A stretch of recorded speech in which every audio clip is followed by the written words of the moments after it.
Hi friends, welcome back to మాటే మంత్రం Telugu audio stories.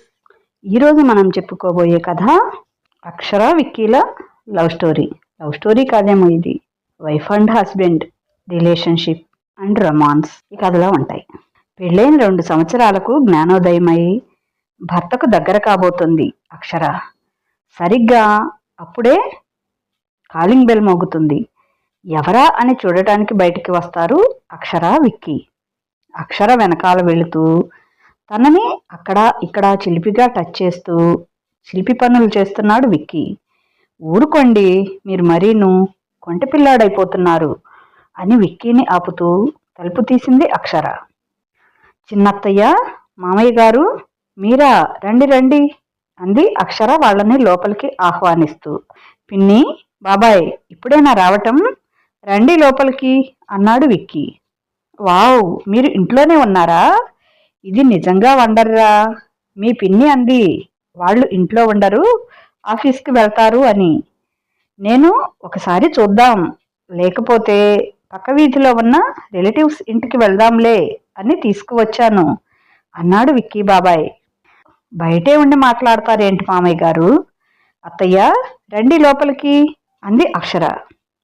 Vicky మాత్రం లోపల పళ్ళు కొరుక్కుంటూ, ఇప్పుడు ఇక్కడికి రాకపోతే అక్కడికే వెళ్ళొచ్చుగా, మేము ఇంట్లో ఉండమని తెలుసు కదా అనుకున్నాడు మనసులో. ఏడవలేక నవ్వుతూ పైకి మాత్రం పళ్ళికిలిస్తూ వాళ్ళని ఆహ్వానించాడు లోపలికి. వాళ్ళు లోపలికి వచ్చి కూర్చున్నారు. వాళ్ళకి వాటర్ తెచ్చి ఇచ్చింది అక్షర. అవును, మీరు ఆఫీస్కి వెళ్ళలేదేంటి? ఈ టైంలో ఇంట్లో ఉన్నారు అంది విక్కీ పిన్నిగారు. అవును, అసలు అక్షర ఒక్కరోజు కూడా ఆఫీస్ మిస్ చేయదు అన్నాడు విక్కీ బాబాయ్.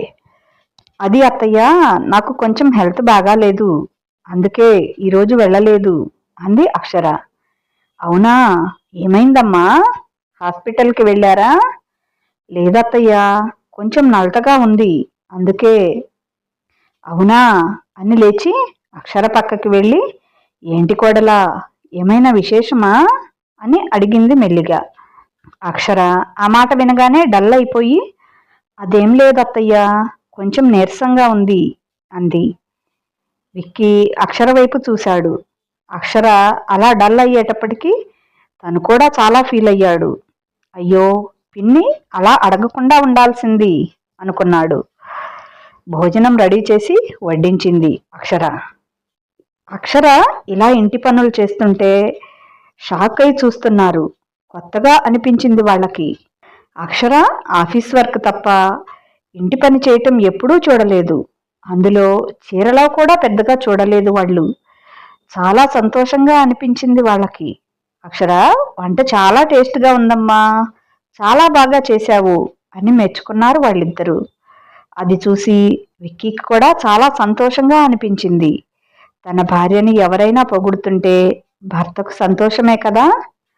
అత్తయ్య, మామయ్య, రూమ్లోకి వెళ్ళి రెస్ట్ తీసుకోండి చెప్పింది అక్షర. లేదమ్మా, మేం వెళ్ళాలి అన్నారు వాళ్ళు. అదేంటి? ఎలాగో సాయంత్రం అవుతుంది కదా, ఈరోజు ఇక్కడే ఉండండి. అది కాదమ్మా, అత్తయ్య మామయ్య ఉంటేనే ఉంటారా, లేకపోతే ఉండరా? అయ్యో, అలా ఏం లేదమ్మా, నువ్వు ఇంతగా అడుగుతున్నావుగా, ఉంటాంలే అంది. మీ అత్తయ్య మామయ్య ఎప్పుడు వస్తున్నారు అమెరికా నుంచి అడిగింది. ఇంకొక నెలలో వస్తారు అత్తయ్య, మీరు రెస్ట్ తీసుకోండి అని చెప్పింది. సరే అని వాళ్ళిద్దరూ రెస్ట్ తీసుకోవటానికి రూమ్లోకి వెళ్ళారు. విక్కీ అక్షర్నే చూస్తున్నాడు. ఎంతలో ఎంత మార్పు! అస్సలు ఇంటి విషయాలే పట్టించుకునేది కాదు. ఎవరు వచ్చారు, ఎవరు పోయారు అస్సలు తెలీదు అక్షరకి. ఆఫీస్, వర్క్ అంతే. ఇప్పుడు అక్షర్ని చూస్తుంటే చాలా గర్వంగా అనిపించింది. ఆఫీసే కాదు, ఇల్లు కూడా చక్కదిద్దగలదు అనుకున్నాడు నవ్వుకుంటూ. అక్షర వంటగదిలోకి వెళ్ళింది. వెనకాలే వెళ్ళాడు విక్కీ. వెనక నుంచి అక్షర నడుము పట్టుకొని కౌగిలించుకొని ఆమె మెడవంపులో ముద్దు పెట్టి అక్కడే ముఖం దాచుకున్నాడు. అతని వెచ్చని ఊపిరి ఆమె మెడకు తగులుతుంటే మాటల్లో చెప్పలేని వింత అనుభూతి కలిగింది అక్షరకు. మైమరిచిపోయింది ఆ కౌగిలిలో. అబ్బా విక్కీ, వదులు, ఎవరైనా చూస్తే బాగోదు అంటూనే విక్కీ చేతులపై తన చేతులు వేసి ఇంకా గట్టిగా బిగించింది కౌగిలిని అక్షర. ఆడువారి మాటలకు అర్థాలే వేరులే, అర్థాలే వేరులే అని పాడుతూ, వాళ్ళు లేరులే, రూమ్లోకి వెళ్ళిపోయారు. అయినా ఈరోజు నువ్వు చాలా చాలా నచ్చేసావు నాకు, భలే ముద్దొస్తున్నావు అంటూ ఆమెను అమాంతం తన వైపు తిప్పుకొని ఆమె మొహమ్మంతా ముద్దుల వర్షం కురిపించాడు. చిన్నగా ఆమె పెదవులను అందుకున్నాడు. అక్షర కూడా ఆ ముద్దు మైకంలో అలా ఉండిపోయింది. కొంచెం సేపటికి తేరుకొని, విక్కీ బయటికి పో, అత్తయ్య వాళ్ళు చూస్తే బాగోదు అంటూ దూరంగా జరిగింది అక్షర. సరే కానీ ఎందుకు మీ అందరూ నన్ను అలా అంటున్నారు?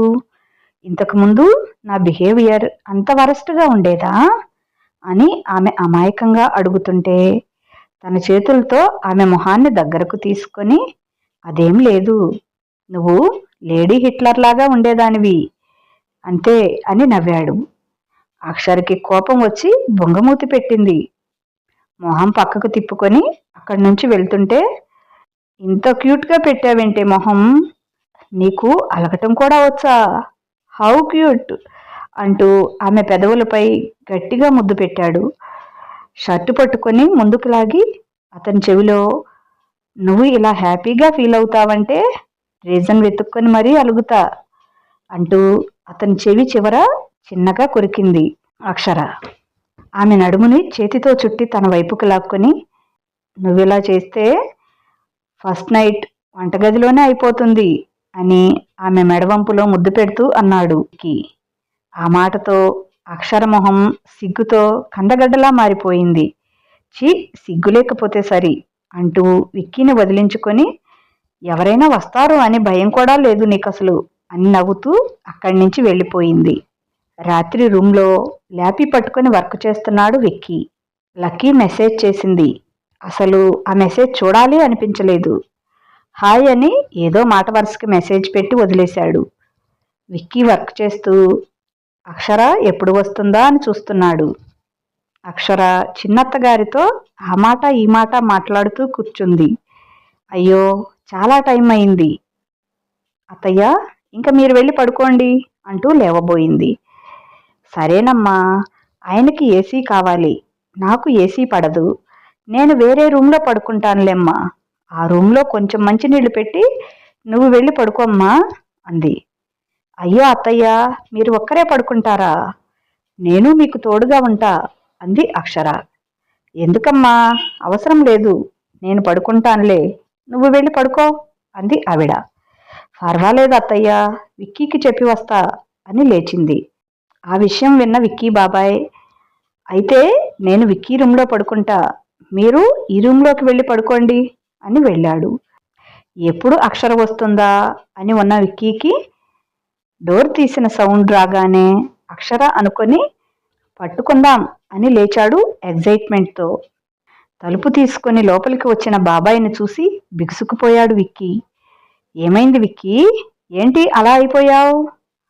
విక్కీ, ఏం లేదు బాబాయ్ అన్నాడు నవ్వలేక నవ్వుతూ. ఏమైనా కావాలా? అక్షర మీ పిన్ని ఆ రూమ్లో పడుకుంటారట, అందుకే నేను ఈ రూమ్కి వచ్చా, నువ్వైతే ఏసీ ఫుల్గా వేస్తావు కదా అన్నాడు. అవును, కానీ ఇప్పుడు వేయటం లేదు, అసలైతే ఏసీ వేస్తావు కదా, అది చాలు, మీ పిన్నితో చావొచ్చి పడింది నాకు, దానికి ఏసీ గిట్టదు, నాకు ఏసీ లేనిదే నిద్ర పట్టదు అంటూ బెడ్ పైన పడుకొని వెంటనే నిద్రపోయాడు. హోగాడ్, ఏంటి నాకు ఈ శిక్ష, పెళ్లి జరిగి 2 years అవుతుంది, ఇన్నాళ్ళకి నా అక్షర నన్ను కరుణిస్తే నువ్వు ఇలా చేస్తున్నావు అని అనుకొని తల పట్టుకొని కూర్చున్నాడు. కాసేపాగి పడుకున్నాడు, కానీ నిద్ర రావటం లేదు. విరహవేదన అంటే వినటమే తప్ప అనుభవించలేదు. ఇప్పుడు అనుభవిస్తున్నాడు. ఇన్నాళ్ళు అక్షర ఎక్కడికి వెళ్ళినా తన దగ్గర లేకున్నా ఏమీ అనిపించేది కాదు. కానీ ఇప్పుడు పక్క రూమ్లోనే ఉంది, అది కూడా ఒక్క రాత్రి ఉండలేకపోతున్నాడు. మెసేజ్ చేశాడు, అక్షర, కమ్ టు టెర్రస్ అని. అక్షర అది చూసి నవ్వుతూ, no, good night, sleep well అని మెసేజ్ చేసింది. Vicky, I can't, come first, I wait for you అని లేచాడు. ఎక్కడికి రా ఈ టైంలో అన్నాడు విక్కీ బాబాయ్. బాబాయ్, నాకు అర్జెంట్ కాల్ ఉంది, మాట్లాడాలి, మీరు నిద్రపోండి, నేను కాల్ మాట్లాడి వస్తా అని వెళ్ళాడు. అక్కడ విక్కీ వెయిట్ చేస్తుంటాడేమో అని వెళ్ళటానికి లేచింది అక్షర. ఎక్కడికమ్మా అంది అత్తగారు. అత్తయ్య, వాటర్ పెట్టడం మర్చిపోయా, తీసుకొని వస్తా, మీరు నిద్రపోండి అని బాటిల్ తీసుకొని వెళ్ళింది. టెర్రస్ పైకి వెళ్ళిన అక్షర చుట్టూ చూస్తుంటే వెనక నుంచి నడుం చుట్టూ చేతులు వేసి చుట్టేశాడు. విక్కీ అని ముందుకు తిరిగింది. ఏంటి ఈ చిలిపి పని, పద వెళ్దాం, బాగుండదు అంది అక్షర. వచ్చింది వెళ్ళటానికి కాదు మేడం అని తనని సైడ్కి లాక్కొని వెళ్ళాడు. ఎక్కడికి? వాటర్ ట్యాంక్ పక్కన ఉన్న చిన్న స్పేస్కి తీసుకువెళ్ళాడు. విక్కీ, ఏంటి ఇక్కడికి తీసుకొచ్చావు? ఇక్కడైతే ఎవరూ చూడరు కదా అని ఫేస్ మీద హెయిర్ వెనక్కి నెడుతున్నాడు. ఏంటి చూడరు బాబు, ఇది పల్లెటూరు కాదు, సిటీ. చూడు, మొత్తం చుట్టూతా ఎత్తైన బిల్డింగ్స్ అన్నీ. సిటీ మొత్తం చూస్తారు మనల్ని. లైటింగ్ కూడా ఫుల్గా ఉంది. ఏం పర్వాలేదు, నిన్నెవరూ చూడకుండా చేస్తాగా అని కిందకి కూర్చోబెట్టాడు. ఆ ఇరుకులో కూర్చోటానికి ఇబ్బందిగా ఉంది. ప్లేస్ లేదు కదా, ఎలా కూర్చున్నావు నువ్వు? ఆ రూమ్లో కన్నా నాకు ఇక్కడే బాగుంది అని ఆమెని తన వైపు లాక్కున్నాడు. ఆమె తల గట్టిగా పట్టుకొని తన నుదుటి మీద ముద్దు పెట్టాడు. అలా తన మొహం మొత్తం పెట్టేశాడు. అతని స్పర్శకి పరవశిస్తూ కళ్ళు మూసుకుంది. కొంచెంసేపు అతని కౌగిట్లో ఉక్కిరి బిక్కిరి అయిన అక్షర అతన్ని గట్టిగా హత్తుకుంది. విక్కీ కూడా అక్షర చుట్టూ చేతులు బిగించి ఉండిపోయాడు. మెల్లిగా ఆమెను తన ఒడిలో కూర్చోబెట్టుకున్నాడు. విక్కీ ఒళ్ళో కూర్చోవడంతో విక్కీ మొహం అక్షర గుండెలకు ఎదురుగా ఉంది. ఆమె పవిట ఎప్పుడో జారిపోయింది. జాకెట్లోంచి ఆమె భారాలు నీకోసమే మా నిరీక్షణ అని చూస్తున్నట్లున్నాయి విక్కీని. అతని ఊపిరి ఆమె గుండెల మధ్య లోయలో తగులుతూ ఉంటే ఏదో గమ్మత్తుగా గిలిగింతలుగా ఉంది అక్షరకి. విక్కీ తన పెదవులతో ఆమె స్తనద్వయంపై ముద్దులు పెడుతూ తన నాలుకతో ప్రేమలేఖలు రాస్తున్నాడు. అక్కడ జాకెట్ పైనుంచే తన దంతాలతో చిన్నగా కొరుకుతున్నాడు. ఎన్నడూ పురుష స్పర్శ తెలియని అక్షరకి గాల్లో తేలిపోతున్నట్టు ఉంది. ఇంకా ఏదో కావాలనిపిస్తోంది. విక్కీ తలని గట్టిగా తన ఎదకేసి అదుముకుంది. విక్కీ కూడా తన కౌగిలి పట్టు మరింతగా బిగించాడు. ఇంకా ఇంకా ముందుకు పోయేవాళ్లే, కానీ ఇంతలో ఎక్కడో ఎవరో క్రాకర్స్ కాల్చారు పెద్దగా. ఆ వెలుగుకి, ఆ శబ్దానికి ఈ లోకంలోకి వచ్చింది అక్షర. గబుక్కన పక్కకు జరిగింది. విక్కీ, మనం మరీ లవర్స్లా బిహేవ్ చేస్తున్నాం కదా, మేనర్స్ లేకుండా. ఈ డాబా పైన చుట్టూ జనం, ఏంటిది, కిందికి వెళ్దాం పదా అంది అక్షర. విక్కీ, ఇంక నా వల్ల మాత్రం కాదు, ఇంతదాకా వచ్చాక అని అక్షరని తన పైకి లాక్కొని ఆమె ఎదపై మళ్లీ ముద్దుల వర్షం ప్రారంభించాడు. ఈసారి అక్షర కంట్రోల్ తప్పకుండా, ప్లీజ్ విక్కీ, వెళ్దాం, అత్తయ్యకి వాటర్ తెస్తానని చెప్పి వచ్చాను, ఆవిడ బయటికి వస్తే బాగుండదు, ప్లీజ్ వెళ్దాం అని విక్కీ గడ్డం పట్టుకొని బతిమలాడింది. రేపైతే మొత్తం నీ ఇష్టం, సరేనా? ఈ రోజుకి వెళ్దాం, ప్లీజ్ విక్కీ, బాగుండదు, అత్తయ్యకి మంచినీళ్ళు తీసుకువస్తానని చెప్పి వచ్చాను, ఆవిడ బయటికి వస్తే బాగుండదు, ప్లీజ్ విక్కీ అని బతిమలాడుతోంది. సరే, ఏది ఏమైనా రేపైతే అస్సలు వదలను అని నవ్వి తన పెదవులపై ముద్దు పెట్టి తన చేతిని పట్టుకొని కిందికి తీసుకెళ్ళాడు. అప్పటికే అక్షర కోసం విక్కీ పిన్ని వంటగది బయటే నిల్చొని చూస్తుంది. మెట్లపై నుంచి దిగి వస్తున్న అక్షర, విక్కీ ఆమెను చూశారు. అయ్యో విక్కీ, చెప్తే వినలేదు, చూడు అత్తయ్య బయటకు వచ్చారు, ఇప్పుడు ఎలా వెళ్ళటం అంది అక్షర. ఎలా ఏముంది, ఇద్దరం కలిసి వెళ్దాం అన్నాడు విక్కీ. ఇద్దరం వెళ్తే ఏమనుకుంటారు? కొడుకు కొడలు ఏదో సరదాగా అలా అనుకుంటారు. విక్కీ, నీలో కూడా ఇంత చిలిపితనం ఉందా? నువ్వెప్పుడూ ఇలా మాట్లాడలేదు. మనిద్దరి మధ్య ఏదైనా మాట్లాడుకునేంత చనువు వచ్చింది ఇప్పుడే కదా. అయినా చిలిపితనం అందరిలో ఉంటుంది. అది తన బెటర్ హాఫ్ దగ్గరే బయటపడుతుంది అన్నాడు విక్కీ. అబ్బో, మా ఆయనలో చాలా విశేషం ఉంది అని తన బొగ్గని గిల్లి, నేను వెళ్తా, నువ్వు లేటుగా రా అని వెళ్తుంటే అక్షర్ని పట్టుకొని ఒక్క ముద్దిచ్చి వెళ్ళు అని లాగాడు. మొదలు పెడితే నువ్వు వదలవు బాబు, నేను వెళ్తున్నా అని వెళ్ళింది. ఏంటమ్మా నువ్వు, ఎటు వెళ్ళావేంటి? ఎంతసేపైనా రాకపోయేసరికి కంగారు పడ్డా. అది అత్తయ్య, ఏదో సౌండ్ వచ్చినట్టు అనిపిస్తే బయటికి వెళ్ళా.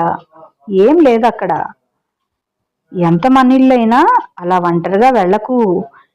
ఏ రాత్రి ఎవరు గోడ దూకి వస్తారో ఎవరికి తెలుసు. సరే పదండి వెళ్దాం అని బెడ్రూమ్కి వెళ్ళారు. పైన విక్కీని చూస్తూ ఫ్లయింగ్ కిస్ ఇచ్చింది అక్షర. విక్కీ కూడా గాల్లో ఓ ముద్దు విసిరి కిందికి వెళ్ళి తన బెడ్రూమ్లో పడుకొని నిద్రపోయాడు. ఎప్పటికో అక్షర ఊహల్లో. విక్కీ లేవటమే లేటుగా లేచాడు. విక్కీ బాబాయ్, పిన్ని విక్కీ కోసం హాల్లో ఎదురు చూస్తున్నారు. లేచావా? నీకోసం వెయిట్ చేస్తున్నాంరా. ఎందుకు బాబాయ్? మేము వెళ్ళాలిరా, ఫ్లైట్కి టైం అవుతుంది. ఇంకా 2 రోజులు ఉండండి బాబాయ్, తర్వాత వెళ్ళొచ్చులే. ఇప్పటి వరకు అక్షర, ఇప్పుడు నువ్వా? వెళ్ళాలి. నిన్న ఫంక్షన్ అయ్యాక వెళ్ళిపోవాల్సింది, కానీ మిమ్మల్ని చూద్దామని ఇక్కడికి వచ్చాము. వెళ్తాంరా, ఇంకా పనులు ఉన్నాయి. సరే బాబాయ్, బాయ్. సరే విక్కీ, వెళ్ళి వస్తాం అని చెప్పి విక్కీ పిన్ని అక్షర దగ్గరికి వచ్చి త్వరలో శుభవార్త చెప్పాలి అని చెవిలో చెప్పి వెళ్ళింది. ఇదండి కథ. మిగతా పార్టు రేపు చదువుకుందాం. పాపం వీళ్ళ శోభనానికి మాత్రం అన్ని అడ్డంకులే వస్తున్నాయి. పెళ్ళైన 2 సంవత్సరాల దాకా ఎవరైనా విడివిడిగా ఉంటారా? భార్యాభర్తలు వీళ్ళు ఉన్నారు సరే, చివరికేదో ఆమెకి జ్ఞానోదయం అయిందనుకుంటే ఆ రోజు చుట్టాలు వచ్చారు ఇంటికి. కుడితిలో పడ్డ ఎలుకలా ఉంది మన విక్కీ పరిస్థితి. ఏం చేస్తాం, తప్పదు కదా. సరేనండి, ఈ కథ మీకు నచ్చినట్లయితే తప్పనిసరిగా ఒక లైక్ ఇవ్వండి. అలాగే కథ ఎలా ఉందో ఓ చిన్న కామెంట్ కూడా పెట్టండి. మన మాటే మంత్రం ఛానల్ని సబ్స్క్రైబ్ చేసుకోండి, షేర్ చేయండి. ఇక ఉంటాను. బాయ్. మీ లక్ష్మీ ఘంట.